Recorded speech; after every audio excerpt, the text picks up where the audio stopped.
Yeah, good afternoon. I was told that was good and positive. If it wasn't, then someone can let me know at the end. And thank you for inviting me. There are also still some of us in Britain that do appreciate being, coming to Europe and being a part of Europe. So it means a lot to be invited to Germany to talk today. It's been interesting because it's about the third or fourth time I've been to Germany in recent years to actually come and talk about my research and about some of the learnings and the kind of ideas that come out of that. So where possible, I'm going to try and include a little bit of nuance to kind of illustrate some of the differences between the UK and Germany, because when we look at this stuff, then we're talking in quite broad concepts and ideas today.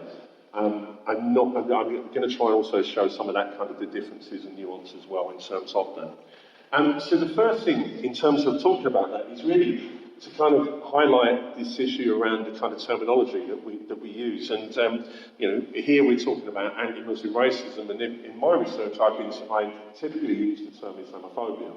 And there's some very clear reasons why this is the case. So in the UK, for example, race is a legally defined concept, and also it's very much an idea which is centred purely on skin colour. So our history kind of determines that race is only understood in terms of skin colour, and thereby racism can only exist as a form in which skin colour becomes central to them. One of the things that I've always said in my research and using the term Islamophobia, though, is that what we see is that Islamophobia is a discriminatory phenomenon and it functions akin to racism.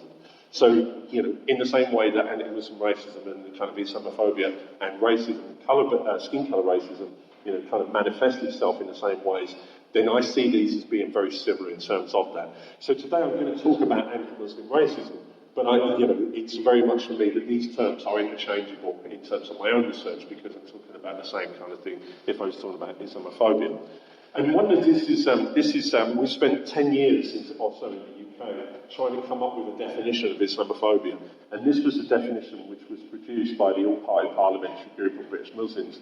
And what you can see there is that it says that Islamophobia is a type of racism that targets expressions of Muslimness or perceived Muslimness. Despite 10 years of coming up with that definition, our government has rejected it already. And so we're back at square one in terms of that. So hopefully that just gives you kind of a little bit of clarity as regards why I'm going to be talking about why today I'm using anti-Muslim racism, whereas if you look at my research, I've typically referred to Islamophobia. So what I want to do is I want to kind of start off with really kind of, look at sort of the way in which kind of anti-Muslim racism has become normalised. And one of the things that we see is that whether, these are all headlines from the UK, but I could have looked, in many other countries and kind of found similar. But one of the things is that what we see is that insults, kind of threats, kind of physical violence, are really, this is both online and kind of offline, in the kind of real world settings, has really become like sort of, something that's become routinely and regularly directed towards Muslim communities and to individual Muslims. What we see is that Muslims going about their ordinary lives, in their ordinary settings, being pretty much ordinary people, begin to become targeted by anti-Muslim racism. And that's become something which, sort of has become the norm, something which has become normalised, something that we kind of understand as being a tangible reality.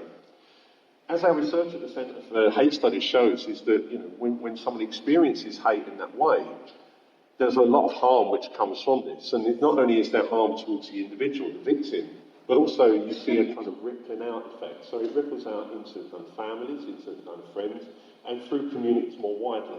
So this kind of hate crime, as we would refer to it in the UK, it very much sends a message as well. There's a message embedded in that. You may be somebody who's walking down the street, and you may be somebody who wears a headscarf, and you may in some way be randomly attacked on that basis. But what actually occurs is that you are not, it's not really that random, because you're being attacked for who you are perceived to be or what you perceive to stand for. You would think that given this kind of the rise that maybe we would be outraged by this, and sadly that's not been the case, or not in my opinion. What we've seen is that actually the kind of ideas and the thinking which inform what we see as the kind of tangible kind of expression of anti-Muslim racism have very much become embedded into the kind of society we live in. whether perceived as kind of violent terrorists who want to cause as kind of bodily harm, or whether you're actually sort of an enemy within, which is kind of trying to destroy, our culture or our way of life. What we see is both a violent and a cultural threat, which is seen to be presented to us by Muslims in Europe and much more wider. And what we get is this kind of idea that actually sort of, we have this kind of... So what we have is this idea that Muslims are an other. They become established and normalised as an other within our society that seeks to destroy us, our way of life, our values and culture. And obviously when I talk about us, I'm talking about a kind of something which is a perception rather than a reality. In my research, what I've done is I've begun to refer to this as normative truth. So underpinning this idea of kind of the kind of anti-Muslim racism, there are a series of truths, those kind of cultural, those violent threats, they become embedded as a series of truths. They become accepted. They be seen by people to make sense. They become the things where actually they confer legitimacy onto the way in which people think and understand and interpret Muslims and sort of their communities.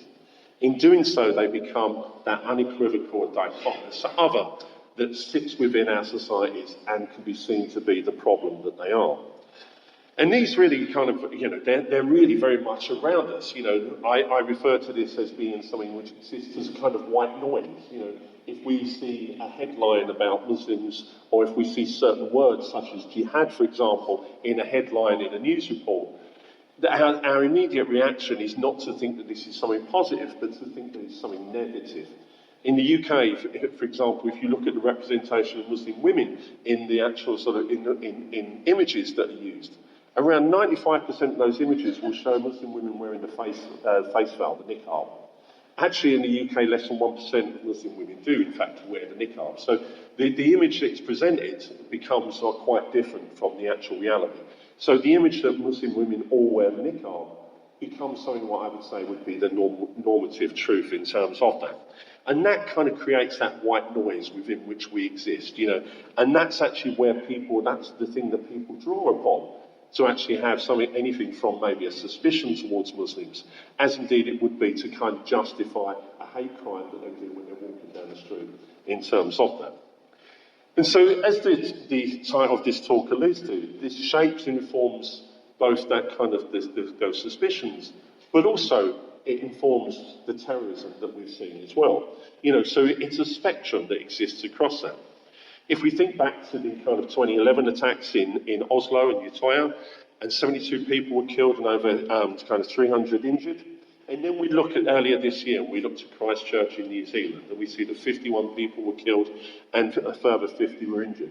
What we see there is that while they're quite different, the groups of people were kind of ethnically and religiously different in terms of being attacked.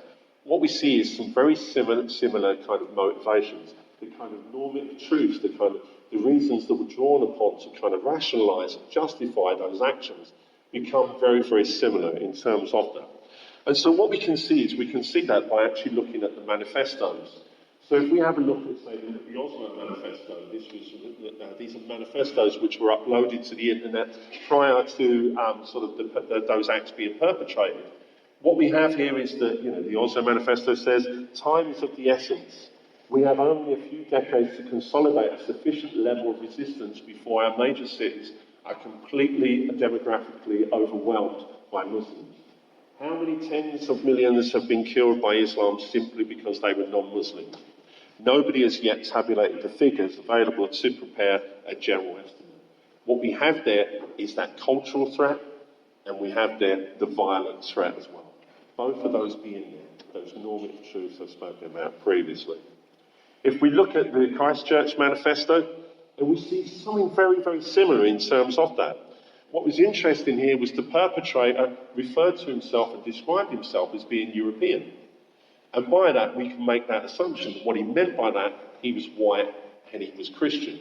Now, all these things are always nominal, particularly when it comes to religion. But that kind of coupling of kind of being white and Christian becomes very much the kind of bulwark against, this kind of idea of the threat that's being posed. So what we have here is we have why attack Muslims? Well, they are the most despised group of invaders in the West. Attacking them receives great level of support. They're also one of the strongest groups with high fertility, high in-group preference, and a will to conquer. Yes, there was an anti-Islamic motivation to the attack, as well as a want for revenge against Islam for the 1300 years of war and devastation that was brought upon the people of the West and other peoples of the world. Again, what we see there is we see the cultural threat in terms of high fertility. We see the violent threat in terms of drawing a kind of historical resonance around what Muslims are, but what Muslims have always been perceived to be. And so what we have these kind of the normative truths are very much there. When we look at the most extreme forms of the kind of anti-Muslim racism, when it becomes what we would define as terrorism, we begin to see that actually those kind of normative truths are there. They're there, they're used to justify, but they are used to inform and confer legitimacy on the normative truths as well. Now, what's interesting is that, we see these two incidents and we kind of look at them as kind of standalone, we kind of see them as what they are. But actually, if we look across like various different places across the world, what we see is that actually there is some quite different kind of instances where Muslims have been killed that have not necessarily been looked at in terms of, terrorism. So in the introduction, it was mentioned about, Mara al-Shabini. 10 years ago, somebody was murdered for being Muslim. In the city where I live in England, in Birmingham, we look at 2013, an 82-year-old Mohammed Salim was murdered walking home from a mosque one evening. The perpetrator of that also left 3 nail bombs outside local mosques. This wasn't described as terrorism. This was described as someone being murdered. And yet we know that that person was motivated by right-wing ideologies, which included a very distinct element of being kind of anti-Muslim racism. January 2015, Mohamed al-Makouli was stabbed to death in Le Bouquet in France. While he was being stabbed to death, his attacker screamed insults about Islam to him. August 2016, 2 men killed when walking home from the Al-Furqan Mosque in New York. December 2016, Muslim man was killed and 3 more injured during a gun attack on the Zurich Islamic Center. We go into 2017. In January, 6 Muslims were killed, 19 more injured in a gun attack on the Islamic Center in Quebec. May 2017, 2 Muslim women killed, another injured during a knife attack at a railway in Portland, Oregon. And then back to the UK in June 2017, and we have Darren Osborne drive a van into worshippers leaving the Finsbury Park Mosque in London with the intention of trying to kill Muslims. That was the first time that, in the UK, that an attack on Muslims has been referred to as terrorism. That was something which was deemed to be terroristic in itself. There are also many, many other incidents that I can draw upon where, thankfully, nobody was killed. But actually, what we begin to see there is that you can see that actually there's an awful lot which are actually are extremely similar, are motivated by the same reasons, become very much the same, but without the death, without the murder, without the killing. Extreme violence, directed at Muslims, extreme violence directed at the kind of physical, the kind of material entities associated with Muslims and Islam, but actually an all being kind of motivated by those normative truths. And each one of those, really, when you look at these, when you scratch the surface, you see those kind of ideas. If you look at what people have said during the attacks, it's about Islam not being wanted in those countries. It's about Muslims not belonging. It's about Muslims presenting a threat to the individual or to those around them.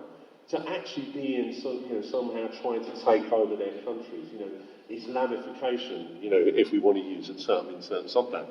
And so what we see is that, irrespective of where you look at this stuff, irrespective of where you look at this kind of extreme violence, irrespective of where this kind of terrorism occurs, what we see is that all Muslims themselves are being linked together. All Muslims are seen to be a homogenous entity. And in the UK, we have, I rewrote this we had this kind of old racist adage that said that all black people looked the same. This was something which was quite common in, say, the 1960s, 1970s, and into the 1980s. It was like, I can't tell the difference. They all look the same. Now what we have is a situation where it's not that Muslims all look the same, it's that all Muslims are the same. And this has become very, very real, and this has become very, very pernicious in terms of where we are in terms of anti-Muslim racism. And I think that one of the best ways I can illustrate this is to talk about sort of Tony Blair. So in 2014, Tony Blair, on a global platform for the UN, spoke about how the kidnapping of 200 students by Boko Haram was exactly the same as an alleged plot to take over 20 schools in Birmingham.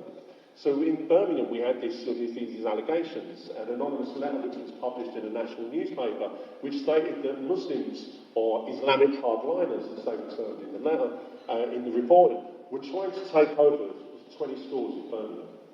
This prompted the largest investigation into the British state education system. There was no evidence found whatsoever of any plot to take over any schools. And yet what we have is Tony Blair, the former British Prime Minister, on a global platform for the UN, making that distinction that actually the kidnapping by Boko Haram was the same form of extremism we saw in Birmingham, even though there was no extremism in Birmingham. And you have this becomes very, very problematic. And what we have there as well is then we can reciprocate this. And so when we look at the Christchurch attacks, we also know that actually sort of the person who perpetrated that chose this kind of quite, bizarre, random place, could have gone to the kind of capital city, could have gone to sort of, stayed in Australia and actually committed those kind of sort of terrorism there. But actually the justification was doing so was actually flipping it on its head and saying, well, not only are all Muslims the same, but all Muslims are a threat. Irrespective of wherever you are, then this type of terrorism may come towards you, may actually affect you in the ways they have done in Christchurch. And so when we look at Christchurch, if we focus on this for an instance, what we see is that we see this reporting as this was committed by a lone wolf.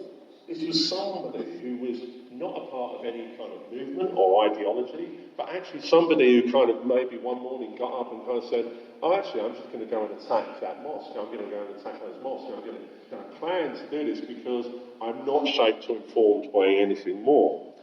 And my argument is that, this isn't a lone wolf. If you look at kind of Breivik, if you look at those people that actually sort of, undertook and perpetrated all those, that handful of incidents that I gave you, these are not lone wolves. These are all part of something which is much more bigger.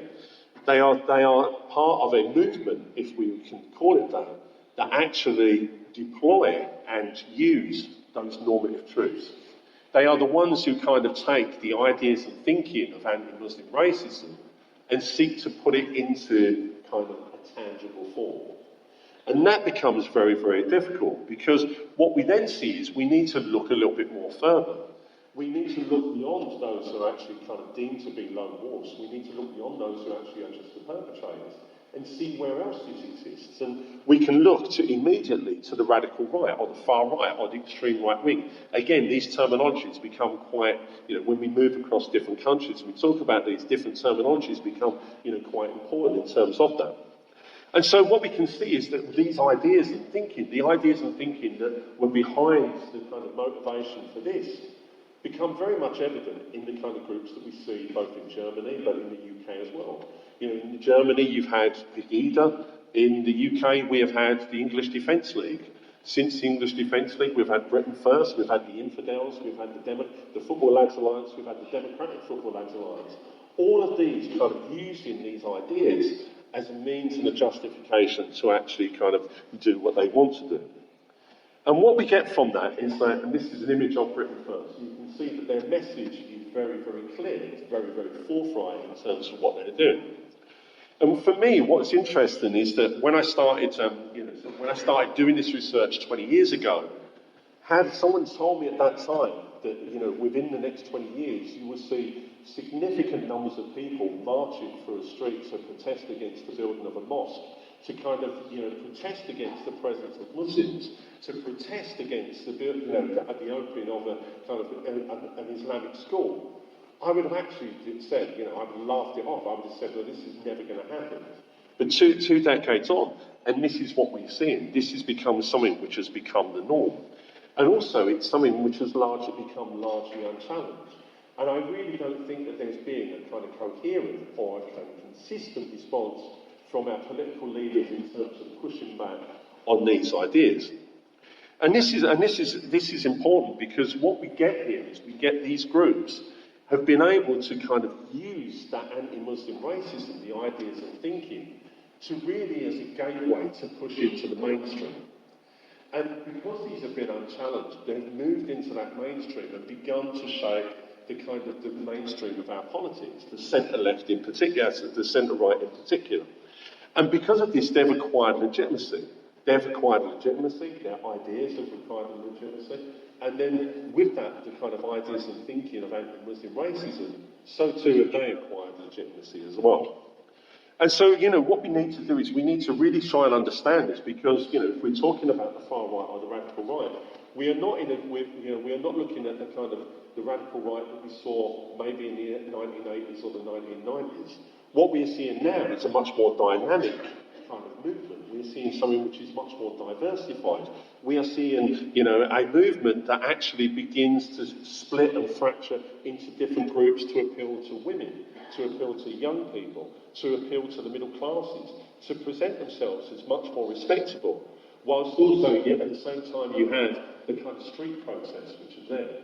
And you have a much more kind of, this seepage goes across, where it becomes much more difficult using those kind of existing ideas around what the radical right or the far right was to interpret what it is today.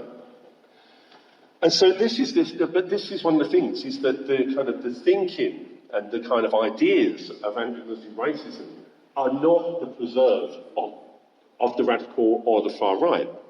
And what we see is that we see this beginning to move into, the kind of the mainstream, beginning to move into the kind of political, intellectual kind of mainstream within which we exist. We have the Front National in France, the Northern League in Italy, Brandbomben in Belgium, and in the UK. The UK Independence Party has moved significantly towards an anti-Muslim racist point of view since the Brexit referendum.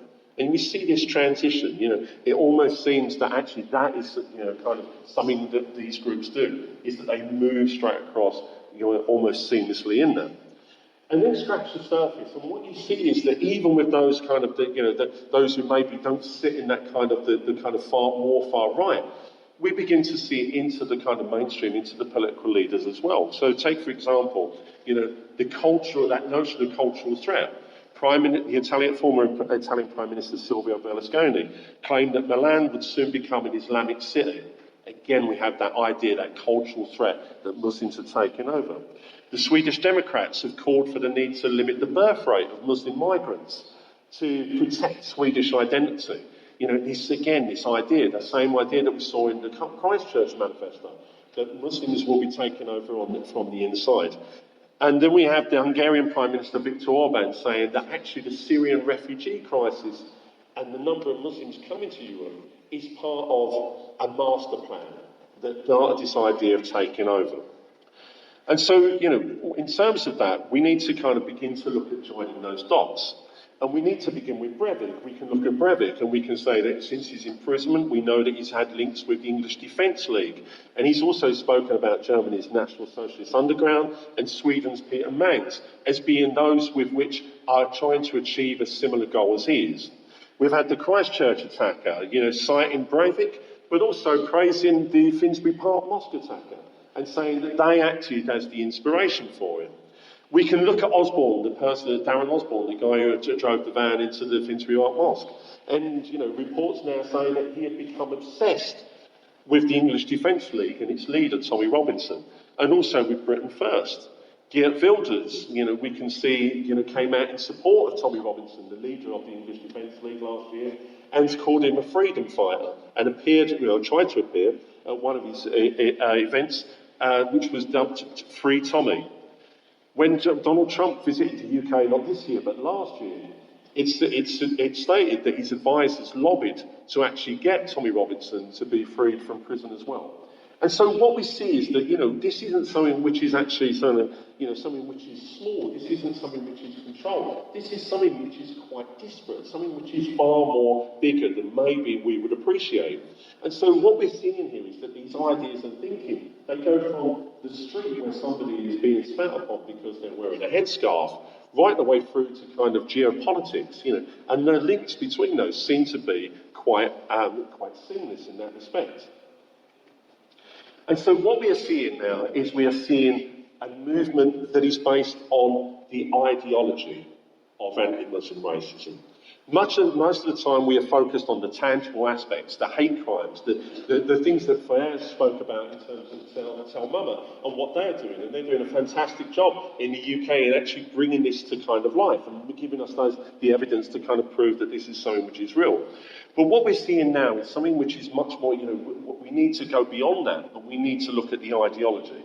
Because actually what we are talking about is anti-Muslim ideology.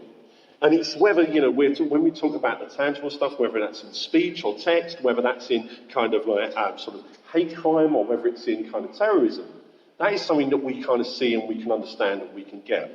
What I'm talking about is the thing that actually underpins that, the things that actually sort of justifies this. And that's why we need to talk about the ideology. That ideology is the thinking and the ideas, but it's also those normative truths. And that becomes, that becomes something which links Utøya and Christchurch to Pegida and the English Defence League. It's the thing that links the murders of Mario Shabini and Mohammed Salim. And it's the thing that links to the verbal abuse experienced by visible Muslim women walking along the street, going about their ordinary lives, whether that's in Germany, Britain or elsewhere. Those ideas, that thinking, are exactly the same which underpins that. And this is a problem for us because we can legislate, we can use policies, we can use legislation to kind of try and stop those actual tangible manifestations. Because policies and legislation act in a way that actually you're trying to curb somebody's behaviour. If you do this, we will criminalise you and we will punish you. When it comes to ideas and thinking, it becomes far more difficult because you can't enact policies which forces people to act in a certain way. You can't enact legislation which enforces people to think that actually this actually doesn't make sense anymore. This is something quite different. And so we have here a very real, a very dangerous and very pernicious situation because what we need to do is really need to begin to address that ideological aspects of anti-Muslim racism if we are going to address the tangible forms as well. And so, how can we move forward in terms of that? And it's, I'm very pessimistic, if I'm honest. I remember back to 2010, look back on it as some kind of halcyon, kind of time when I thought that actually things were improving, things were getting better. Now, kind of like 9 years on, I'm sadly in a very pessimistic place. I'm in a space where, I see the tangible manifestation of anti-Muslim racism on the rise. I see, the kind of ideology of anti-Muslim racism becoming something which becomes far more normalised. I see, governments, politicians, a complicit media, which is actually kind of, perpetuating all this stuff and actually suggesting to people that it's okay to believe in this. It's okay to say this about Muslims. It's okay to be like this towards Muslims. And so we need to think about the way forward in this kind of pessimistic kind of setting. And I think there's three ways in which we can do it. And, these are very small steps. None of us have the kind of same platform as Donald Trump. None of us have the same platform even of, say, the English Defence League or Pegida or, any of those other groups or individuals that I've spoken about. And so what we need to do is we need to look at this in small ways. We need to think about this in small steps. And the first one is to raise awareness. So an event like this enables us to be able to talk openly about this. We may disagree on some aspects. We may see the differences. We may see those nuances. We may not always agree on that, but that's perfectly fine. What it does is it raises awareness that actually this is a very real and a very dangerous issue. And we can debate this, we can discuss it, and we can move forward on that basis. The second is our spheres of influence. Some of us have very small spheres of influence, some of us have much larger spheres of influence. How can we address that? I always have a very low bar when it comes to influence. If I can try and, talk to one person in a group this size, and one person goes away and I've kind of given them something to think about or challenge them, then actually that's positive. And that's how we need to work. We need to work within our spheres of influence. And if we come together in terms of that, then actually we can make a better impact. And that brings me on to the final point, to work collaboratively. Again, we live in a world where, it's a fake news kind of post-truth world, where disagreement, seems to be a thing which actually divides us and puts us in black versus white. And actually there's a massive grey space in the middle. And that's where most of us kind of sit. And I think that if we can find that kind of the resonance, that kind of agreement in that grey space, then again we can work together. And hopefully this will be the start, a very small step start, of moving forward in terms of challenging this. Thank you very much.